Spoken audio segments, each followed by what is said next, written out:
வழிப்பறி திருடனை போலீசார் சுட்டுப்பிடித்த சம்பவம் பெரும் பரபரப்பை ஏற்படுத்தியுள்ளது. கோவை மாவட்டம் சூலூர் அருகே போலீசாரை அரிவாளால் தாக்கிவிட்டு தப்பி ஓடிய வழிப்பறி திருடனை போலீசார் சுட்டுப்பிடித்தனர். கோவை மாவட்டத்தின் புறநகர் பகுதிகளில் படித்து வரும் கல்லூரி மாணவர்களை மிரட்டி சிவகங்கையைச் சேர்ந்த ரவுடி பாலமுருகன் என்பவர் தொடர் வழிப்பறியில் ஈடுபட்டுள்ளார்.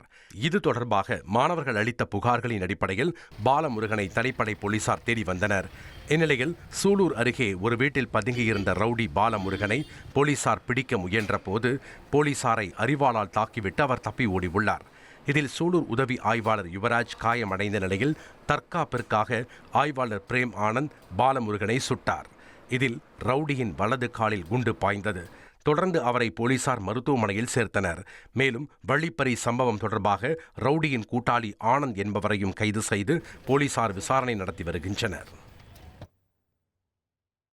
12ஆம் வகுப்பு பொதுத் தேர்வு நடைபெறும் மையத்தில் நாட்டு பட்டாசு வீசப்பட்ட சம்பவம் அதிர்ச்சியை ஏற்படுத்தியுள்ளது. அரக்கோணம் அருகே தேர்வு மையத்தில் நாட்டு பட்டாசு வீசப்பட்டதால் பரபரப்பு ஏற்பட்டது. ராணிப்பேட்டை மாவட்டம் தக்கோலம் அரசு ஆண்கள் மேல்நிலைப் பள்ளியில் +2 பொதுத் தேர்வு நடைபெற்று வந்தது. அப்போது பள்ளி வளாகத்தில் மாணவர்கள் படித்துக் கொண்டிருந்த நிலையில் மர்ம நபர்கள் நாட்டு பட்டாசை வீசினர். இதில் 16 வயது தனியார் பள்ளி மாணவருக்கு தலையில் லேசான காயம் ஏற்பட்டது. அவருக்கு உடனடி சிகிச்சை அளிக்கப்பட்ட நிலையில் தொடர்ந்து தேர்வையும் எழுதியுள்ளார். சம்பவம் குறித்து தக்கோலம் காவல்துறை வழக்கு பதிவு செய்து விசாரணை நடத்தி வருகிறது. பெண்ணின் கழுத்தை நெரித்து கள்ளக்காதலன் கொலை செய்த சம்பவம் பெரும் பரபரப்பை ஏற்படுத்தியுள்ளது. திருவள்ளூர் மாவட்டம் திருத்தணி அருகே மாடு மேய்க்கச் சென்ற பெண் மர்மமான முறையில் கொலை செய்யப்பட்ட சம்பவத்தில் கள்ளக்காதலன் கைது செய்யப்பட்டார். புத்தேரி கிராமத்தைச் சேர்ந்த திருமணமான பெண்ணும் அதே பகுதியைச் சேர்ந்த கூலி தொழிலாளியும் திருமணத்தை மீறிய உறவில் இருந்ததாக கூறப்படுகிறது. ஏரி பகுதியில் இருவருக்கும் ஏற்பட்ட வாக்குவாதம் பின்னர் கொலையாக மாறியுள்ளது. அப்போது ஆத்திரமடைந்த கூலி தொழிலாளி அந்த பெண்ணை தாக்கி குப்பை கிடங்கு அருகே இழுத்துச் சென்று கழுத்தை நெரித்து கொலை செய்ததாக போலீசார் தெரிவித்தனர். இதையடுத்து தப்பியோடிய நபரை ஆர்கேபேட்டை போலீசார் கைது செய்து விசாரணை நடத்தி வருகின்றனர். அத்தோக்கடை உரிமையாளர் வீட்டில் பெட்ரோல் குண்டு வீசப்பட்ட சம்பவத்தில் 4 பேரை போலீசார் கைது செய்துள்ளனர். சென்னை வியாசர்பாடியில் அத்தோக்கடை உரிமையாளர் வீட்டின் மீது பெட்ரோல் குண்டு வீசப்பட்ட சம்பவம் பரபரப்பை ஏற்படுத்தியுள்ளது. இந்திரா காந்தி நகரில் பாலமுருகன் என்பவர் அத்தோக்கடை நடத்தி வருகிறார். இவர் தனது கடையில் சாப்பிட்டு விட்டு பணம் தராமல் தகராறு செய்த சகோதரர்கள் தனுஷ் ராஜ் மற்றும் மோனிஷ் ராஜை கண்டித்துள்ளார். இதனால் ஆத்திரமடைந்த அவர்கள் கஞ்சா போதையில் நள்ளிரவில் நண்பர்களுடன் சேர்ந்து பாலமுருகன் வீட்டில் பெட்ரோல் குண்டு வீசி உள்ளனர். சிசிடிவி ஆதாரங்களை வைத்து தனுஷ் ராஜ் உட்பட 4 பேரையும் கைது செய்த போலீசார் அவர்களை சிறையில் அடைத்தனர். நள்ளிரவில் வலம் வரும் முகமூடி கொள்ளையர்களால் பொதுமக்கள் அச்சத்தில் உறைந்துள்ளனர்.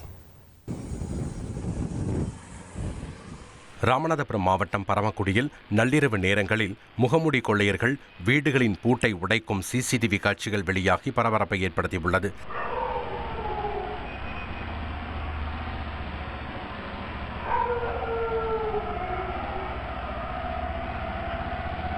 பெருமாள் கோவில் தெரு உள்ளிட்ட பகுதிகளில் ஹெல்மெட் மற்றும் முகமூடி அணிந்து வலம் வரும் கும்பல் இரும்பு கம்பிகளால் வீடுகளின் பூட்டை உடைத்து திருட்டில் ஈடுபட்டு வருகின்றனர்.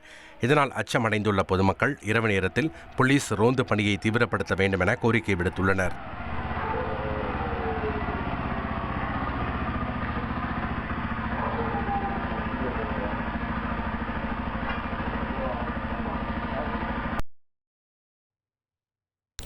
தனியார் கல்லூரி பேருந்து மீது கல்வீசி தாக்குதல் நடத்தப்பட்ட சம்பவம் தொடர்பாக போலீசார் வழக்கு பதிவு செய்து விசாரணை நடத்தி வருகின்றனர்.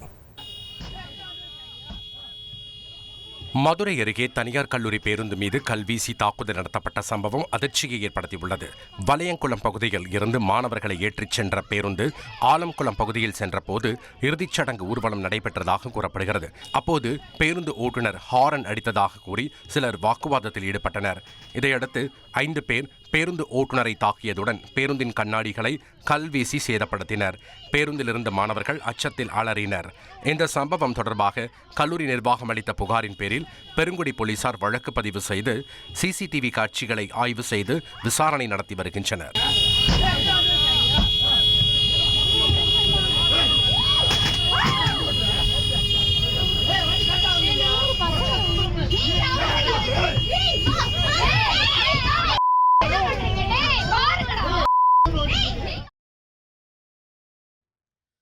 பாத்திரங்களுடன் வனத்துறை அலுவலகத்தை முற்றுகையிட்ட விவசாயிகளிடம் அதிகாரிகள் பேச்சுவார்த்தையில் ஈடுபட்டனர். தென்காசி மாவட்டம் செங்கோட்டையில் சமையல் பாத்திரங்களுடன் வனத்துறை அலுவலகத்தை விவசாயிகள் முற்றுகையிட்டதால் பரபரப்பு ஏற்பட்டது.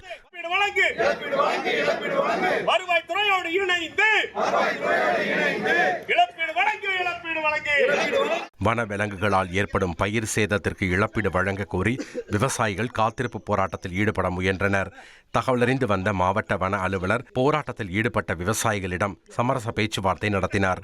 அதன்பின் கலைந்து சென்ற விவசாயிகள் கோரிக்கைகள் நிறைவேறும் வரை போராட்டம் தொடரும் என தெரிவித்துள்ளனர். தொழிற்சாலை கட்டுமான பணிக்காக வெடி வைத்த போது 30 வீடுகளில் விரிசல் ஏற்பட்டது பரபரப்பை ஏற்படுத்தியுள்ளது. ஓசூர் கெலமங்கலம் அருகே செட்டிப்பள்ளி கிராமத்தில் தனியார் தொழிற்சாலை கட்டுமான பணிக்காக வைக்கப்பட்ட சக்தி வாய்ந்த வெடியால் 30க்கும் மேற்பட்ட வீடுகள் விரிசலடைந்துள்ளதாக கிராம மக்கள் குற்றஞ்சாட்டியுள்ளனர். கடந்த 28ஆம் தேதி வைக்கப்பட்ட வெடியால் வீடுகள், மேல்நிலை நீர்த்தேக்க தொட்டி மற்றும் பயிரிடப்பட்டிருந்த ரோஜா, வெள்ளரி உள்ளிட்ட பயிர்களும் சேதமடைந்ததாக கூறியுள்ளனர். இந்நிலையில் தனியார் தொழிற்சாலை நிர்வாகத்தின் இத்தகைய ஆபத்தான செயல்பாடுகளை தடுக்க கோரி கிராம மக்கள் மாவட்ட ஆட்சியர் அலுவலகத்தில் புகார் அளித்துள்ளனர். கள்ளத்தொடர்பு விவகாரத்தில் ஏற்பட்ட ஆத்திரத்தில் காய்கறி வெட்டும் கத்தியால் கணவரை மனைவியே சரமாரியாக குத்தி கொலை செய்தது அதிர்ச்சியை ஏற்படுத்தியுள்ளது. திருவண்ணாமலை மாவட்டம் செய்யாறு அருகே ஏரி கால்வாயில் ஆண் சடலம் கிடந்த சம்பவத்தால் பரபரப்பு ஏற்பட்டது. இறந்து கிடந்தவர் அதே பகுதியைச் சேர்ந்த டைல்ஸ் ஒட்டும் தொழிலாளியான ராஜா என்பது கண்டுபிடிக்கப்பட்டது. போலீசாரின் முதற்கட்ட விசாரணையில் குடும்ப தகராறு மற்றும் ராஜாவின் கள்ளத்தொடர்பு விவகாரத்தில் ஏற்பட்ட ஆத்திரத்தில் மனைவியே காய்கறி வெட்டும் கத்தியால் கணவரை சரமாரியாக குத்தி கொலை செய்ததும் தெரியவந்தது. பிறகு ராஜாவின் உடல் பெட்ஷீட்டில் கட்டி வீட்டின் பின்புறம் இழுத்துச் சென்று அருகில் உள்ள ஏரி கால்வாயில் வீசப்பட்டுள்ளது. கடந்த சில மாதங்களாக தனது மனைவி மற்றும் 3 குழந்தைகளுடன் ராஜா அடிக்கடி தகராறு செய்து வந்ததாகவும் வேறு ஒரு பெண்ணுடன் தகாத உறவில் இருந்ததே இதற்கு முக்கிய காரணம் என்றும் அவரது மனைவி போலீசாருக்கு வாக்குமூலம் அளித்துள்ளார். எனவே போலீசார் அவர் மீது வழக்கு பதிவு செய்து விசாரணை மேற்கொண்டு வருகின்றனர். சென்னை அயனாவரம் அருகே குளத்தில் குளித்த 2 பள்ளி சிறுவர்கள் நீரில் மூழ்கி உயிரிழந்த சம்பவம் சோகத்தை ஏற்படுத்தியுள்ளது. அயனாவரத்தில் உள்ள அரசு பள்ளியில் 6ஆம் வகுப்பு படித்து வந்த சஞ்சய் மற்றும் பிரவீன் என்ற 2 சிறுவர்கள் பள்ளிக்கு செல்லாமல் ICF வடக்கு காலனி லேக் வியூ பகுதியில் உள்ள குளத்தில் குளிக்கச் சென்றதாக கூறப்படுகிறது. குளத்தில் இறங்கிய போது சேற்றில் சிக்கி இருவரும் நீரில் மூழ்கிய நிலையில் அருகில் இருந்தவர்கள் மீட்டு 108 ஆம்புலன்ஸ் மூலம் கீழ்ப்பாக்கம் அரசு மருத்துவக் கல்லூரி மருத்துவமனைக்கு அனுப்பி வைத்தனர். ஆனால் இருவரையும் பரிசோதித்த மருத்துவர்கள் ஏற்கனவே உயிரிழந்து விட்டதாக தெரிவித்தனர். மீன் பிடிக்கிறதுக்கோசம் அங்கே போயிருக்கிறேன். தெரியல, எனக்கே தெரியாது. நான் வேலைக்கு போயிட்டு வந்து உன்னை தான் சொல்கிறாங்க இந்த மாதிரி விஷயத்து. கிட்டத்தட்ட 1 மாதமாக போயிருக்கானோ. இவனுக்கு தெரியாத ஒரு நாள் நாங்கள் ஆன் பண்ணோம். அதுக்கு பின்னாடி ஒரு சின்னதாக ஒரு கிணறு இருக்குது. ஒரு சின்னதாக அது மண்டபத்துக்கு பக்கத்துலேயே இருக்குது. இந்த பூவெல்லாம் வைக்கிற மாதிரி ஒரு கிணறு இருக்குது. அதில் தான், ஏன்னா பார்க்கு சின்ன பசங்களாம் வந்து விளாடுவாங்க, அதில் தான் விளாட்றாங்கன்னு நினச்சிட்டு நாங்கள் விட்டுட்டோம். ஏன்னா நிறைய பிள்ளைங்க போவாங்க. எங்கள் வீட்டுக்கார் வேலை செய்கிறவங்க கூட பசங்க கூட போயிருக்காங்க. இந்திக்கார பசங்க, சின்ன சின்ன பசங்களாம் போயிருக்காங்க. நாங்கள் அதில் தான் விளாண்டுட்டு இருந்தோம்னு சொன்னோன்னு நாங்கள் எதுவும், குழந்தைங்க தானே அங்கே கராத்தா எடுத்துக்கிறாங்க, வாலிபால், குட்பால் எல்லாமே சொல்லித்தராங்க. அதில் பார்த்துட்டு தான் ஒரு சார்கிட்டேருந்து ஃபோன் வாங்கி என் பொண்ணு எனக்கு கால் பண்ணோன்னே நாங்கள் போயிட்டோம். போனோன்னா அந்த இடத்துல எல்லாருமே இருந்தாங்க. எல்லாம் தேடிட்டு இருந்தாங்க, தண்ணிக்குள்ளே குச்சி தேடிட்டு இருந்தாங்க. தேடினா ஃபஸ்ட்டு இவங்க பையனை எடுத்துட்டாங்க. அதுக்கப்புறமா தான் எங்கள் பையன் தலைகளை தான் நாங்கள் தூக்கணும். கேரளாவில் கோவில் திருவிழாவில் போதை ஆசாமிகளால் ஒரு சோக சம்பவம் நிகழ்ந்துள்ளது. கேரளாவில் கோயில் திருவிழாவில் போதை ஆசாமிகள் தாக்கியதில் காயமடைந்த 18 வயது இளைஞர் சிகிச்சை பலனின்றி உயிரிழந்தார். கொல்லம் மாவட்டத்தில் கோயில் திருவிழாவிற்கு சென்றிருந்த ஹரிகிருஷ்ணன் மற்றும் அவரது சகோதரர் மீது மதுபோதையில் வந்த சிலர் தாக்குதல் நடத்தியதாக கூறப்படுகிறது. இதில் பலத்த காயமடைந்த ஹரிகிருஷ்ணன் மருத்துவமனையில் சிகிச்சை பெற்று வந்த நிலையில் உயிரிழந்தார். இந்த சம்பவத்தில் இருவரை கைது செய்துள்ள போலீசார் மேலும் சிலரை தேடி வருகின்றனர். ஆந்திராவில் ஆசிரியரையே மாணவர் அடித்த சம்பவம் அரங்கேறியுள்ளது.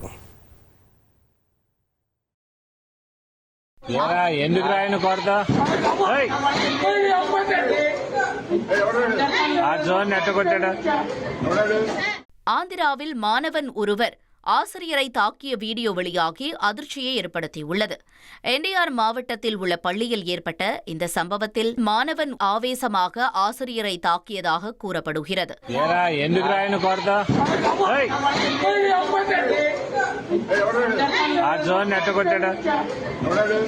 இதில் தாக்கப்பட்ட ஆசிரியர் நெஞ்சை பிடித்துக் கொண்டு வலியால் அலறும் காட்சி அந்த வீடியோவில் பதிவாகியுள்ளது.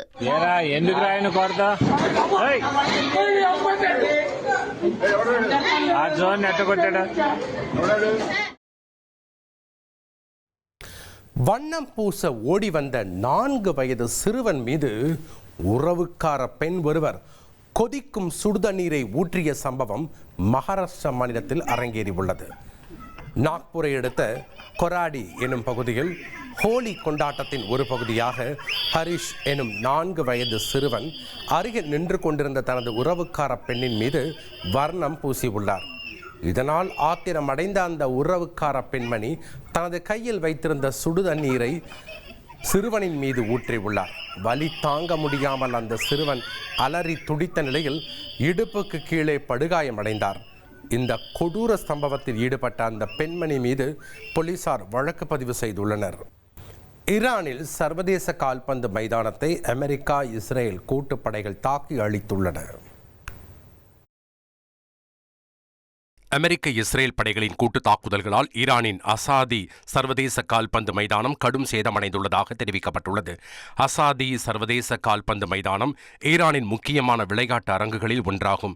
இங்கு சர்வதேச கால்பந்து போட்டிகள், தேசிய அணியின் போட்டிகள் மற்றும் பெரிய விளையாட்டு நிகழ்வுகள் பல நடைபெற்றுள்ளன. இந்த மைதானம் சுமார் 78,000க்கும் மேற்பட்ட பார்வையாளர்கள் அமரக்கூடிய திறன் கொண்டதாகும். வயல்வெளியில் கார் தலைகீழாக கவிழ்ந்ததில் அதிர்ஷ்டவசமாக 6 பேர் உயிர் தப்பினர். வந்தவாசி அருகே கார் மற்றும் இருசக்கர வாகனம் மோதிய விபத்தில் கார் வயல்வெளியில் தலைகீழாக கவிழ்ந்து விபத்திற்குள்ளானது.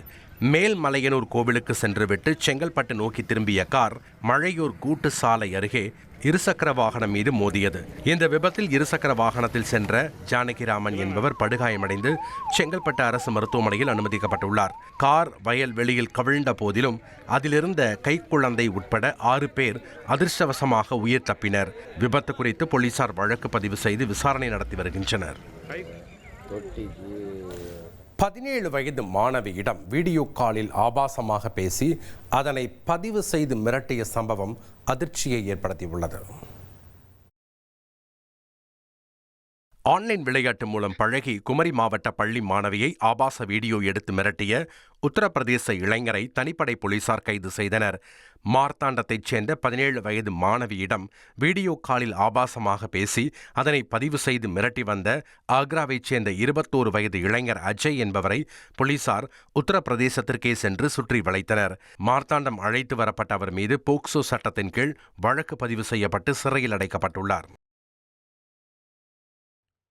நீதிமன்ற தடையை மீறியும் 50க்கும் மேற்பட்ட போலீசார் தடுத்தும் தடை செய்யப்பட்ட இடத்தில் சடலத்தை பொதுமக்கள் தகனம் செய்தனர். புதுக்கோட்டை மாவட்டம் விராலிமலை அருகே புதுப்பட்டி கிராமத்தில் நீதிமன்றம் தடை விதித்த இடத்தில் தடையை மீறி பொதுமக்கள் சடலத்தை தகனம் செய்த சம்பவம் பரபரப்பை ஏற்படுத்தியுள்ளது. பட்டியலின மக்கள் நீண்ட காலமாக பயன்படுத்தி வந்த மயானத்தை ஊரணி புறம்போக்கு என ஒருவர் தொடர்ந்த வழக்கால் நீதிமன்றம் அந்த இடத்திற்கு தடை விதித்திருந்தது. இந்நிலையில் சமீபத்தில் உயிரிழந்தவரின் உடலை அதே இடத்தில் தகனம் செய்ய மக்கள் முயன்றனர். வருவாய்த்துறையினர் மற்றும் 50க்கும் மேற்பட்ட போலீசார் தடுத்தும் அதையும் மீறி மக்கள் சடலத்தை எரித்தனர். இதையடுத்து வருவாய்த்துறையினர் மற்றும் போலீசார் செய்வதறியாது தவித்த நிலையில் மாவட்ட நிர்வாகத்துடன் கலந்து ஆலோசனை நடத்தி வருகின்றனர். நீதிமன்றத்திற்கு வந்த வெடிகுண்டு மிரட்டலால் ஊழியர்கள் மற்றும் வழக்கறிஞர்கள் வெளியேற்றப்பட்டு தீவிர சோதனை நடைபெற்றது. திருப்பத்தூர் ஒருங்கிணைந்த மாவட்ட நீதிமன்றத்திற்கு இமெயில் மூலம் 3வது முறையாக வெடிகுண்டு மிரட்டல் விடுக்கப்பட்டதால் பரபரப்பு ஏற்பட்டுள்ளது.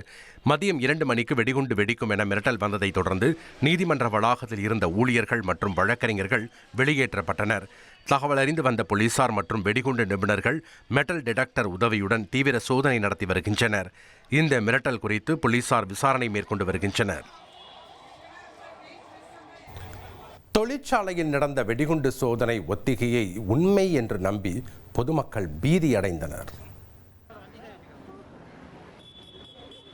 நீலகிரி மாவட்டம் குன்னூர் அருவங்காடு வெடிமருந்து தொழிற்சாலையில் பாதுகாப்பு ஒத்திகைக்காக நடத்தப்பட்ட வெடிகுண்டு சோதனையை மக்கள் உண்மை என நம்பி அச்சமடைந்தனர். ஒத்திகையின் போது தொழிலாளர்கள் வெளியேற்றப்பட்டதோடு தொழிற்சாலை வளாகத்தில் உள்ள பள்ளிகளுக்கும் விடுமுறை அளிக்கப்பட்டதால் பெரும் பரபரப்பு ஏற்பட்டது. அதன் பிறகு அது பாதுகாப்பு ஒத்திகை என தெரிவிக்கப்பட்ட நிலையில் கூட்டம் கூடிய மக்கள் கலைந்து சென்றனர். புதுச்சேரி போலி மருந்து விவகாரத்தில் ஏற்கனவே 26 பேர் கைது செய்யப்பட்டுள்ள நிலையில் விசாரணையை சிபிஐ தீவிரப்படுத்தியுள்ளது. புதுச்சேரியில் பிரபல நிறுவனங்களின் பெயரில் போலி மருந்துகள் தயாரித்து நாடு முழுவதும் விற்பனை செய்த மோசடி வழக்கில் 5 பேர் மீது டெல்லி சிபிஐ 2 எஃப்ஐஆர்களை பதிவு செய்துள்ளது. மத்திய உள்துறை அமைச்சகத்தின் அனுமதியை தொடர்ந்து அம்மன் பார்மசி நிறுவனத்தைச் சேர்ந்த விவேக் வெங்கடேசன், வள்ளியப்பன் மற்றும் மீனாட்சி பார்மசியைச் சேர்ந்த ராணா உள்ளிட்டோர் மீது எஃப்ஐஆர் பதிவு செய்யப்பட்டுள்ளது. இந்த விவகாரத்தில் ஏற்கனவே 500 கோடி ரூபாய் மதிப்பிலான போலி மருந்துகள் பறிமுதல் செய்யப்பட்டதும் குறிப்பிடத்தக்கது. முன்னாள் ஐஎஃப்எஸ் அதிகாரி சத்யமூர்த்தி உட்பட 26 பேர் ஏற்கனவே கைதாகியுள்ள நிலையில் டெல்லி சிபிஐ விசாரணையை தீவிரப்படுத்தியுள்ளது. திருவாரூரில் பல்வேறு இடங்களில் பறிமுதல் செய்யப்பட்ட 412 கிலோ போதைப் பொருட்கள் தீயிட்டு அளிக்கப்பட்டது.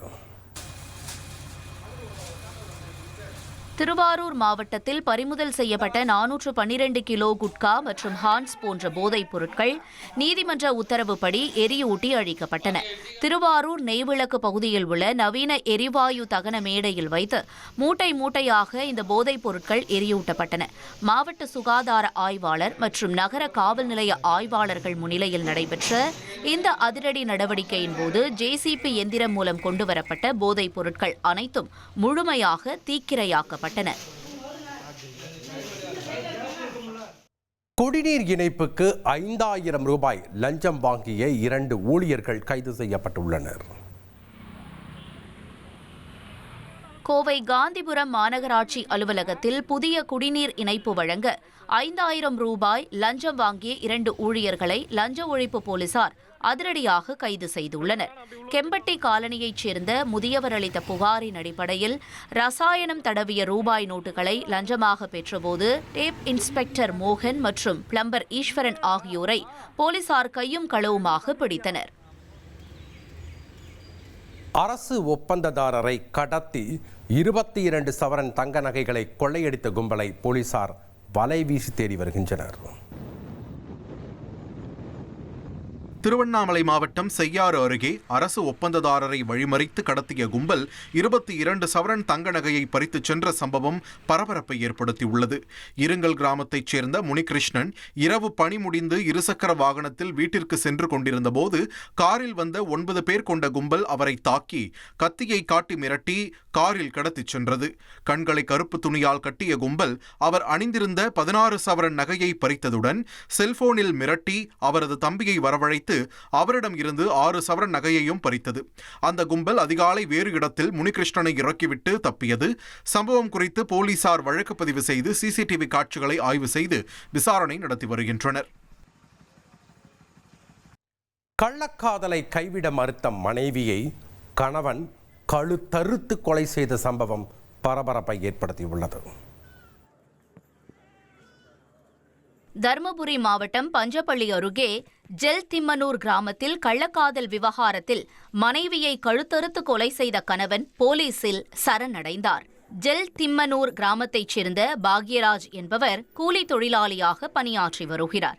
அவரது மனைவி நிவேதிதாவுக்கும் அதே பகுதியைச் சேர்ந்த சிவக்குமார் என்பவருக்கும் தகாத உறவு இருந்ததாக கூறப்படுகிறது. இதனால் கணவன் மனைவி இடையே அடிக்கடி தகராறும் ஏற்பட்டுள்ளது.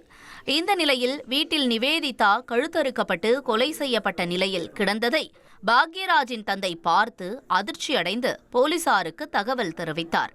இதையடுத்து போலீசார் நடத்திய முதற்கட்ட விசாரணையில் நிவேதிதா மற்றும் சிவக்குமார் தனிமையில் எடுத்துக்கொண்ட புகைப்படங்கள் குறித்து பாக்யராஜுக்கு தெரிய வந்ததால் தகராறு ஏற்பட்டுள்ளது. பின்னர் உறவினர்கள் மற்றும் ஊர் மக்கள் சமாதானம் செய்ததால் பாக்யராஜ் நிவேதிதாவுடன் சேர்ந்து வாழ்ந்து வந்த நிலையில் இந்த கொலை நடந்ததாக அப்பகுதியினர் தெரிவித்தனர். இதற்கிடையே பாக்யராஜ் போலீசில் சரணடைந்த நிலையில் போலீசார் வழக்கு பதிவு செய்து விசாரணை நடத்தி வருகின்றனர்.